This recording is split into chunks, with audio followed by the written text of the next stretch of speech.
Shalom Mishpacha, welcome family, welcome to a small sanctuary with Rabbi Esther.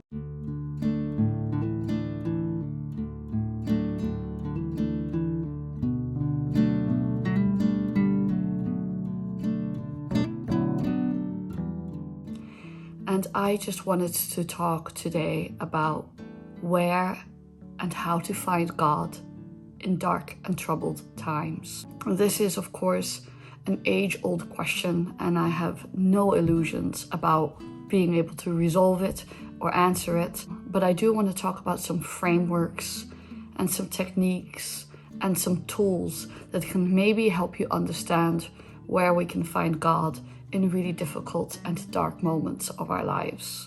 The branch of theology that deals with God's presence amidst moments of great evil or suffering is called theodicy.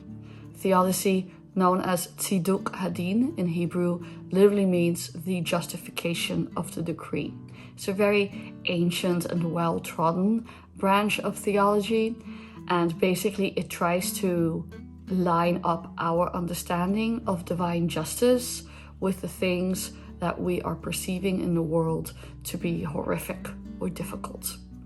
And this branch of theology, theodicy, can range from a global or even cosmic scale right to the personal and intimate tragedies of our own lives. And basically, I think the way for dealing with these questions, whether writ large or writ small, is actually kind of the same. The first thing I want to say is that there are no easy answers. And if we're trying to find easy answers, we're more likely to be left disappointed, frustrated, and probably worse off than when we had no answers at all. I also think that the word justification is really charged and problematic. This is not necessarily about justifying, it is about us helping to find meaning amidst the horrific. How do we do that as human creatures? So the first thing I want to talk about is the great mystery of our not knowing. We don't know why things happen, and that's really okay. The human mind is wired to find meaning and understanding, but sometimes that understanding eludes us. I do not think it's a failure of faith or a failure of spiritual intuition to be able to say, I don't know. The second thing I want to mention is that whatever your spiritual response is contingent about what you believe about the nature of God. Do you have an interventionist theology in which God moves through the world in very active ways, or do you have a non-interventionist theology? And I will link below to my 3D theology video and the accompanying book, which I recommend, to help you make more sense intellectually of where your theology takes you, or rather more accurately, where your theologies take you. Point 3 I want to make is whether or not we have a theology that is interventionist or non-interventionist. It is our prerogative to react to God in any way we see fit. If we want to be angry with God, that is legitimate. If we want to cling to God, that is legitimate. If we want to question God's existence, that is legitimate. I think one of the valuable aspects of the human-divine relationship is that no one else gets to define it for us except us and our experience. And as a word for people who don't believe in God at all, that's really okay too. And I have had pastoral conversations where people say, I don't normally believe in God, but I find myself praying at this time. And what am I supposed to make of that? And again, I think that's where the 3D theology comes in. It's really okay to find yourself in moments of deeper yearning and deeper craving for spiritual connection when things are hard. That is a human response. Ultimately, I think the purpose and place of spirituality, of religiosity in our lives is to help us feel grounded, to help us find meaning, and to help us find healing, and to help us rediscover or reorient ourselves towards our moral bearings. And in essence, it doesn't even really matter what you believe or how you believe or when you believe or what you reject. Is if that is our framework from which we operate, then that is the thing that can bring us a little bit of comfort. In that sense, my theology is less about justifying and more theology of presence, of just being with people during the hard moments of their lives. But I do want to touch on theodicy a little bit. There's something I describe as the danger triangle. You know, if you think of your old school lessons about what makes a fire burn, a fire has a fire triangle. It needs three things. It needs fuel, it needs oxygen, and it needs heat. If you put those three things together, that is how a fire burns and continues burning. And you know, you need to remove one of those variables in order to extinguish the fire. In classical theology, often influenced by medieval philosophical thought and Abrahamic thought, and it stretches across Islam, Christianity, and Judaism, is this idea of God's essence depending on three key qualities. God is benevolent, all good. God is omnipotent, all powerful. And God is omniscient, all knowing. And I like to compare that to my danger triangle, because if God is supposed to be all three, then something's got to give. In a world where God is all knowing, all good, and all powerful, why does suffering and evil exist in the first place? Something doesn't add up. Likewise, I also would want to make a distinction between evil and suffering. They are ontologically, existentially, in their essence, two very different things. Suffering can be perpetuated by random events that have an adverse effect on us. There is no greater plan. Whether God is interventionist or not, there is no evil intent. Evil is a subcategory of suffering which is intentionally perpetuated from human beings to other human beings. And the ability to distinguish between these two things can already be healing and comforting. We can surrender to suffering. We can come to terms with something really challenging that happens in our lives. We can go through a process of bereavement and ultimately reconciliation to that fate. The question of suffering in that sense is far more pernicious. What are we supposed to do with that? What are we supposed to do with the evil acts, the cruelties that human beings impose upon one another? When the very famous 20th century Rabbi Abraham Joshua Heschel was asked where God was in the Holocaust, Rabbi Abraham Joshua Heschel rightfully replied, "Where was humanity?" I think that is the best answer to the question of evil. Going back to our danger triangle here, I think what is crucial to understand is that in the Bible, this notion doesn't really exist. This is a later Hellenistic and medieval philosophical construct. There is a wonderful book about Jewish process theology written by Rabbi Bradley Artson, who was my dean in rabbinical school, called The God of Becoming and Relationship, that argues that we actually have to reduce God's power in order to make sense of the world. There is another book by a late Rabbi, Harold Kushner, called Why Bad Things Happen to Good People, that makes the same point, but in a more humanistic way. I recommend both of these books at these difficult times that we're living through. So if you remove God's knowledge, then God is uninvolved in the affairs of humans. Now, there are theologies that posit that, but such a God is not likely to give you solace or comfort. And such a God may not be responsive to our worship or be worthy of it. Why would we want to worship a morally blind God?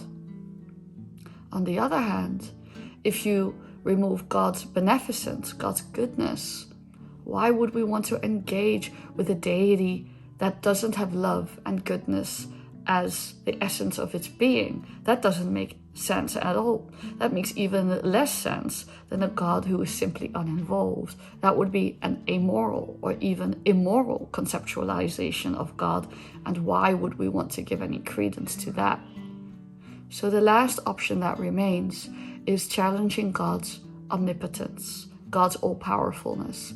And that is exactly what God seems to do in the Bible. When God gives Adam and Eve the choice to eat from any of the fruits and fruit-bearing trees in the Garden of Eden, God assigns to them free will. And in order for God to do that, God has to withdraw some of God's own power, making space for free will and ultimately making space for the question of evil. Free will is an incredible gift, and Judaism holds that each human being has been endowed with free will, and with two aspects, the Yetzer Tov, the good inclination, and the Yetzer Hara, the evil inclination. And these aspects battle inside of us. Both can be brought under the sanctification by God. Both can actually be uplifted. The evil impulse is not to be excised. The Talmud has a story about what happened when the rabbis tried to destroy the evil impulse. And this impulse to self-preservation is essential for life. And basically all of life draws to a halt.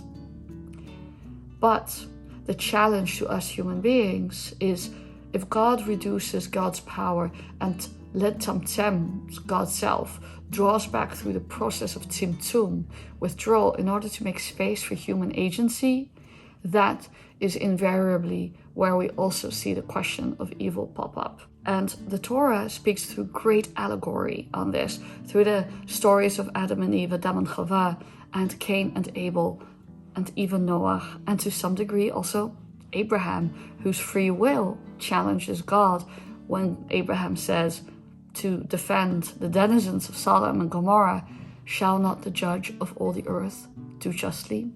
So this is a humanist answer. It helps us understand a little bit what God's place is in the world and what our place is in the world. Whether that is comforting, maybe. That is for each of you to decide. But I do think it gives us insight on how to move forward in our own lives in moments of deep moral reckoning and deep grief. Ultimately, it is our duty in partnership with the divine to repair our world. Now, we have created a theology where God appeals to our better natures, our Yetzer Tov, through prompts and lures that, according to our own free will, allow us to respond to God's beneficence by emulating God's qualities of mercy and compassion and justice and peace. But what if we still want to hold God to account? What if we still have all of these emotions, all of these challenges that we face in ourselves? I think it's really okay to take those out on God. I think prayer is so much more than just a gratitude practice, or just a practice of praise, or just a practice of emulation or moral edification. Prayer is also a practice of protest. And it is our prerogative as free beings, free agents in relationship with God, to protest God when we feel that God is failing us. Even if we have a humanist philosophy or philosophy of free will that helps us understand it in more sophisticated and nuanced ways, we may still feel the impulse. And God can be the container of our impulses, of the broad range of our emotions. You see this in the book of Psalms, where every emotion is described under the sun, from joy to rage, to depression, to exhilaration, to ecstasy, to revenge, and everything in between. We are not called to be the arbiter of our own emotions. We are allowed to hold that emotional space, and we can surrender that emotional space to God, and God can help us hold it for us. So I think partly prayer is therapeutic. It's a therapeutic aspect, a therapeutic practice where we say, I bring this to you, God. It is too much for me to handle, and I surrender it into your care. That in itself, just verbalizing, articulating, postulating, and delivering this can already be healing, because sometimes we need to externalize in safe ways our most inner thoughts and anxieties. And I think a core feature of prayer is to help us do that. So a prayer that I often pray is, Merciful One, this is too much for me to carry. I place the offerings of my broken heart upon your altar. I place the offerings of my broken heart upon your altar. This is what I can offer you at this time. Hold it for me. And then I name what I'm offering, whether it's my anxiety, my grief, my hurt, my anger. It doesn't matter. I trust the process that I can relinquish that into the universe, verbalize it, externalize it, and create a little bit of distance between me and the force of my emotions. Anger is the legitimate expression of prayer, saying to God, I really disagree with this. I am angry with you. I'm shaking my fist at you. I disagree with you. Why does this have to happen? Why do we have to suffer? Those are not sinful impulses. On the contrary, I think they're extremely holy impulses that illustrate the depth of our relationship and the strength of our integrity and authenticity when we talk to God.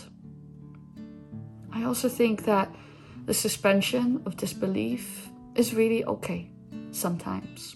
And for people who are very rationalist and who may feel like, well, I don't even really know how to understand God or approach God, don't overthink it. Just do it. Just say it and see how that can cleanse you from within. Reading Psalms is a help. Using the prayer book to whatever degree, small or great, is a help. Meditation is a help. Song is a help. Journaling is a help. But understanding fundamentally that we are in the driver's seat when it comes to examining our own theology, and we are not beholden to anyone else but ourselves, and are called to align ourselves with what feels intuitive to us and to check that against the deep wisdom of the Jewish tradition. That, I think, is the great gift of Judaism. Friends, chazak chazak v'nit chazek. May we be strengthened by each other in these hard times. I wish you only blessings and so much love. Shalom uvracha, with peace and blessings from my bite to your bite.